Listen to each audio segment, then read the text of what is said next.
Lights shattered. Tempers flared. Fear spread like wildfire. Everyone thought Julian Baldwin was the problem, sabotaging his own film. But the truth was much darker. Ryan Redford wasn't part of the movie, yet he was always there watching, smiling, controlling everything from the shadows. Every accident, every moment of chaos wasn't bad luck. It was part of a plan. The crew had no idea they were trapped in something far more sinister than a troubled production. They were feeding something ancient and insatiable. It's time to meet Ryan's demon, greed. Being a production assistant on a big-budget film sounds glamorous until you live it. Long hours, endless errands, zero sleep. You become a blur in the background, the person no one notices unless something goes wrong. Coffee runs, moving equipment, coordinating last-minute changes. It's all part of the daily grind. Still, I was excited when I landed this job. This wasn't some low-budget indie flick. It was a high-profile drama starring Blake Lively with Julian Baldwin. Directing, the kind of project that could open doors if I played my cards right. It had all the makings of a hit, A-list actors, a respected director, and a massive budget. Yet from the very first day, something about it felt wrong. Blake wasn't like other actors I'd worked with. Most actors show up, hit their marks, and leave the creative decisions to the director. But Blake was different. She had control over almost every aspect of the production. She wasn't just delivering lines, she was rewriting them. And not just dialogue.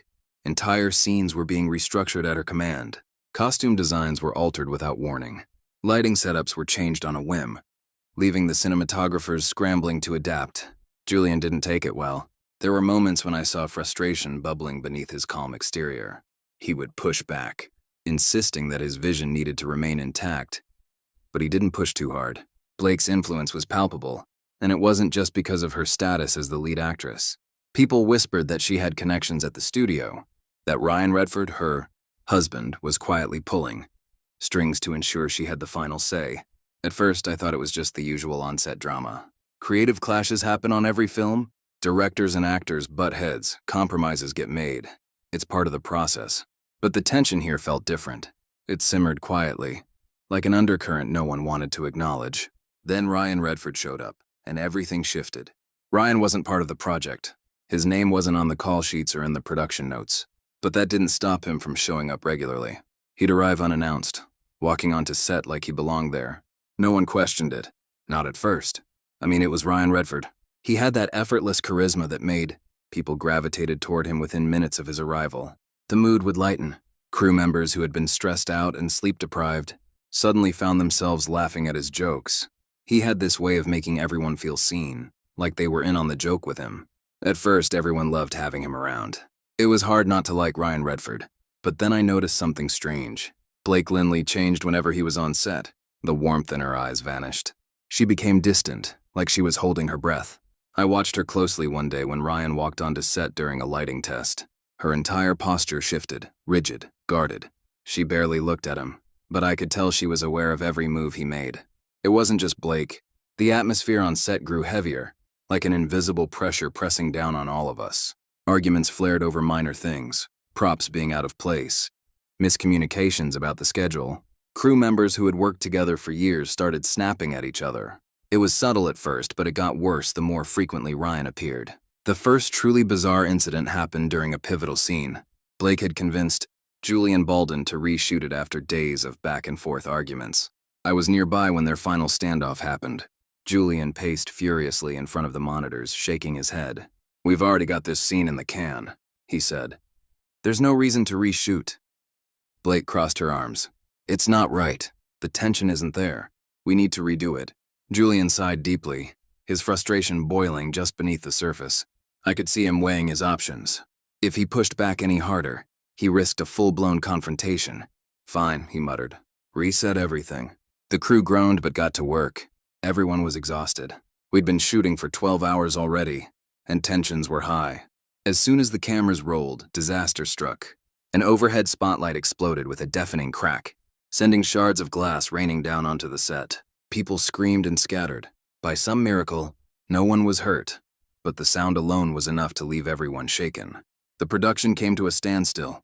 The lighting crew rushed in to assess the damage, while the rest of us stood around in stunned silence. Julian muttered something under his breath, pacing back and forth. Blake, on the other hand, remained completely still. She didn't flinch when the light shattered. She didn't check on anyone or bark orders. She just stood there, her eyes fixed on the wreckage with an eerie calm. Ryan Redford appeared minutes later, strolling in like he hadn't missed a thing. He took one look at the shattered glass and grinned. "Looks like the set's trying to kill you guys," he said, laughing. A few people chuckled nervously, but the tension didn't lift. Blake didn't move. She stood in the corner, her jaw clenched, her eyes distant. I didn't know what to make of it. Accidents happen on film sets all the time, especially when you're working with complex rigs and high voltage lights, but the timing of this one felt off. Almost like someone or something wanted that scene ruined. Later that night, I overheard an argument between Blake Lindley and Julian Baldwin. I had been running an errand near her trailer when their raised voices stopped me in my tracks. "We need to stick to the plan," Blake hissed, her tone sharp and urgent. "This isn't your film," Julian shot back. "You can't just rewrite everything to suit you and your—" He cut himself off abruptly, as if he'd said too much. There was a long pause, and I strained to hear more. "We don't have time for this," Blake finally said. Her voice lower now, but no less intense. I held my breath, waiting for the argument to continue. But it didn't. Moments later, the door to the trailer swung open and Julian stormed out. He didn't notice me as he passed by, his face tight with barely contained rage. Blake followed shortly after. Her expression was cold, emotionless. When her eyes met mine, a chill ran down my spine. She didn't say anything. She didn't need to. The look she gave me said it all. "You didn't hear anything." I nodded quickly and walked away, pretending to be busy. But the words I'd overheard echoed in my mind. Stick to the plan. What plan? And who was Julian referring to when he said you and your— The questions gnawed at me for the rest of the night. I tried to push them aside, telling myself it was none of my business. But deep down, I knew something more than creative differences was at play. Over the next few weeks, the incidents kept piling up. Expensive equipment malfunctioned without explanation. Props vanished without a trace.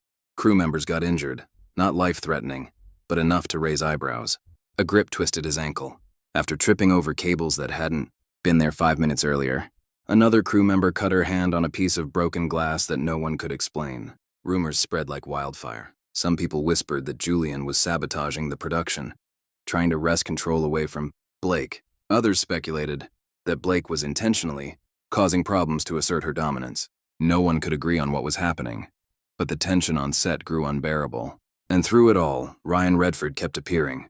He was always there at the perfect moment, when tempers flared, when things went wrong. He'd stroll in, crack a few jokes, and somehow smooth things over. It was almost like he wanted the chaos to keep escalating, like he was feeding off of it. I didn't know what to believe anymore.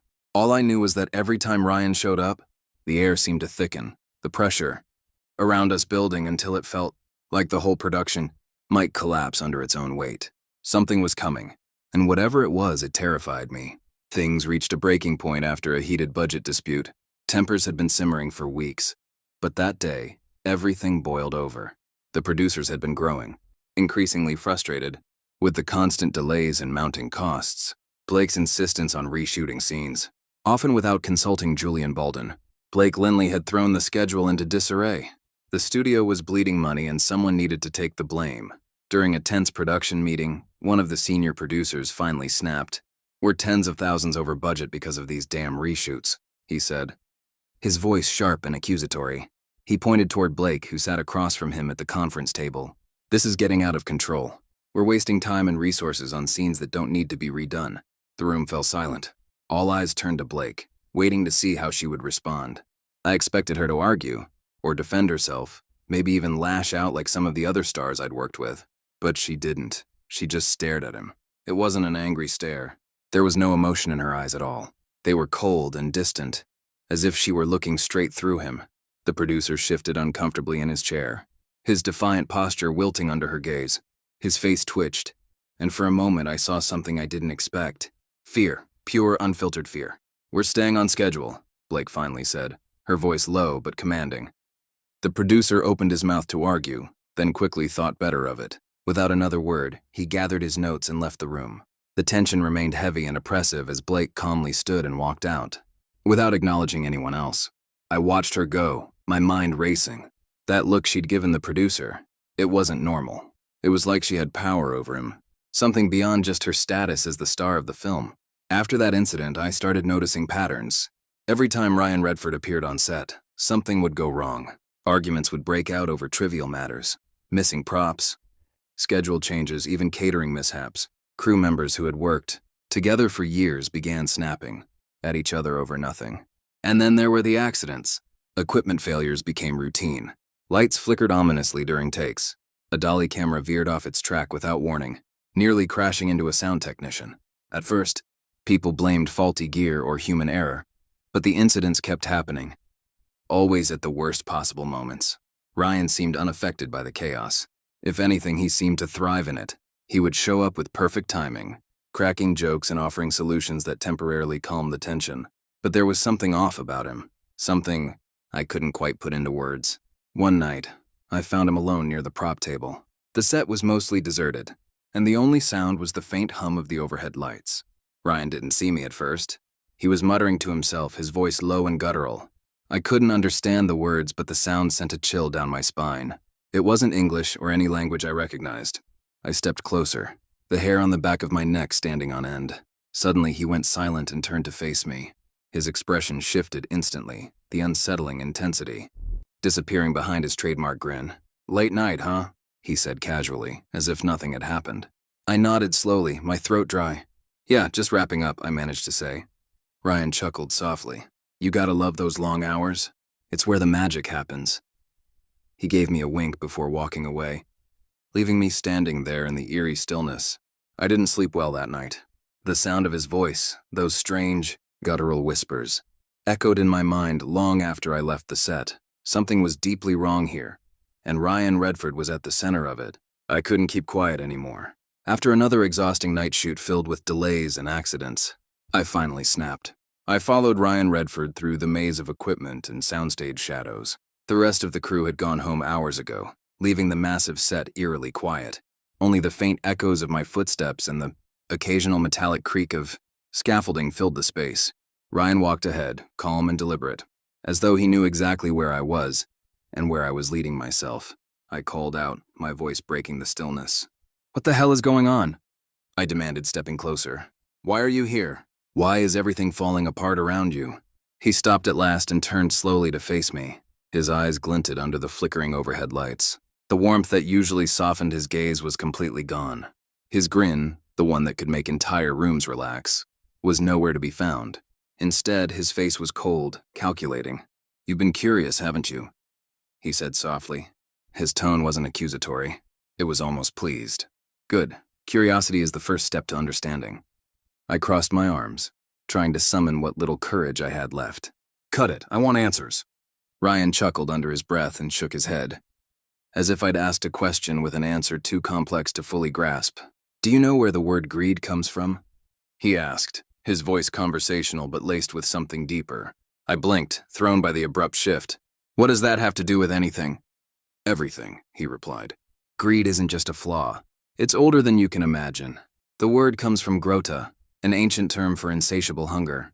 But that hunger wasn't just metaphorical. It was alive. And it had a name. A shiver crawled down my spine at the sound of it. There was something unnatural about the name, like it echoed in a place deeper than my mind. "Mammon," I repeated. The word felt foreign and heavy on my tongue. Ryan nodded, stepping closer. His presence seemed to grow larger, more oppressive, though the distance between us remained the same. "Yes, the spirit of endless craving," he said. "In medieval times, they called him one of the 7 princes of hell. He's not just some myth in dusty old books. He's everywhere, woven into the fabric of modern life. Corporations, social media, influencers, entire industries thrive on his power. People crave fame, wealth, validation, and now, through this movie, that power will spread. Even further." My head spun as I backed away a few steps. "You're insane," I muttered, shaking my head. Ryan's grin returned, but it wasn't playful. It was predatory. He advanced another step, his voice dropping into a low, hypnotic hum. "Am I? You've seen it yourself. The chaos, the greed, the fear. It's all part of the process. And I'm not just serving mammon." He paused, locking eyes with me. "I am mammon." I stumbled backward, almost tripping over a loose cable. "No, you're Ryan Redford. This is some sick joke?" I stammered, my voice barely above a whisper. Ryan shook his head slowly. the grin stretching wider across his face. Ryan Redford? He's just a face. A mask I wear. You have no idea how many masks I've worn over the centuries. People love me without even knowing why. They worship what I offer, the dream of more. And that dream, it's endless. They'll never stop chasing it. I tried to make sense of what he was saying, but the pieces of the puzzle were falling into place in a way that made me sick. The accidents on set, the rising paranoia, the power Blake wielded. None of it was coincidence. Why do this? I managed to ask. Why manipulate people like this? His eyes darkened, his grin hardening into something colder. Because I'm greedy, he said simply. It's my nature. There is no enough for me. There never will be. I exist to consume, to spread desire. Every ticket sold, every fan who obsesses over this film, it all feeds me. My breath came in short, ragged gasps. This was a ritual. The entire production was an offering, a carefully constructed trap. This movie, it's a trap, I whispered, the horror of it dawning on me fully. Ryan tilted his head slightly, regarding me with a mixture of amusement and condescension. A gift, he corrected. Millions will watch it. They'll obsess over it, buy into the brand, the merchandise, the lifestyle. And through that obsession, they'll fuel me. He chuckled softly. And you helped make it happen. A cold dread settled deep in my chest. Before I could speak, another figure stepped into the dim light. Blake Lindley. She stood beside Ryan, her expression as blank and cold as marble. She glanced at me briefly but showed no emotion, as if I were already beneath notice. It's time, she said quietly, her voice cutting through the silence like a blade. Ryan gave a slight nod, his eyes never leaving mine. You're both insane, I said, my voice trembling. Ryan waved dismissively. Don't be dramatic. People think they're in control, but they're slaves to their desires. We just give them what they've always wanted. Fame, success, luxury, Blake added softly. Ryan gestured to her. Exactly. This whole film was built to feed that endless hunger. They'll eat it up. Why? I gasped. You already have everything. Ryan's eyes darkened. There's no such thing as enough. That's the lie people tell themselves. They think there's a finish line, but there isn't. The race never ends. Blake crossed her arms, watching me like a sentinel. You have a choice, Ryan said, tilting his head. Forget all of this. Or join us. Wealth, power, it's all yours. For a moment, I hesitated. The temptation clawed at me. But I remembered the fear and chaos on set, the control they wielded. No, I whispered. Ryan sighed theatrically. They always say no at first, but you'll come around. He stepped back, his eyes glinting with amusement. Suit yourself. Just remember, you helped make this happen. People don't need us to control them. They'll destroy themselves chasing their dreams. And I'll be there, offering more and more. Blake Lindley glanced at him. It's time, she said quietly. Ryan nodded. Enjoy the show. They disappeared into the shadows. I stood there trembling as silence closed in around me. The film premiered a month later. It was a global phenomenon, breaking box office records and captivating audiences around the world. Critics called it hypnotic, irresistible. Merchandise flew off the shelves. Theaters overflowed with fans eager to watch it multiple times. Blake Lindley and Ryan Redford were everywhere, on every screen. In every conversation, interviews, press tours, social media clips. Their faces and voices dominated every platform. The world was entranced by their story, their success. No one suspected the truth, but I knew the darkness that had fueled it all. And every time I saw their faces, I heard that whisper in the back of my mind. More. It was always there, the hunger they had fed, the trap they had set. Millions of people now carried that whisper with them too, unable to stop chasing the dream. The illusion Mammon had promised through the film. The race without a finish line.